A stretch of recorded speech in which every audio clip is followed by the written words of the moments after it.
Ophtalmologie Chaigneux, bonjour.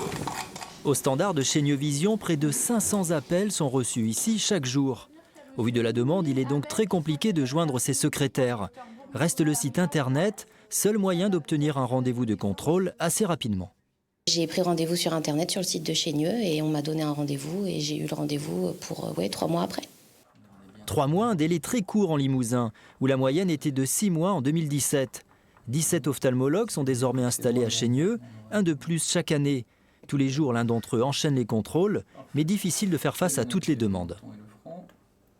Le plus important pour nous, c'est aussi de faire face à tout ce qui est urgent. Donc quand c'est urgent, il faut bien le préciser. Là, c'est par téléphone, il ne faut pas hésiter. Nos secrétaires sont formés pour faire le tri. Les urgences, les avis des médecins généralistes, les traumatismes. Mais pour les contrôles simples, effectivement, il faut renouveler plusieurs fois sa demande sur Internet. Ça semble le plus cohérent que perdre beaucoup de temps au standard qui est déjà bien englué par d'autres choses. Des praticiens débordés en ville et à la campagne, les spécialistes deviennent rares. Côté droit, d'accord, je vais regarder tout ça. Cet ophtalmo basé à Saint-Thirier-la-Perche tient 2 fois par semaine une consultation au nouvel hôpital de Saint-Léonard.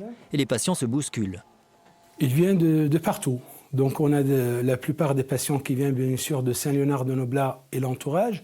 J'ai beaucoup de patients qui viennent de Limoges.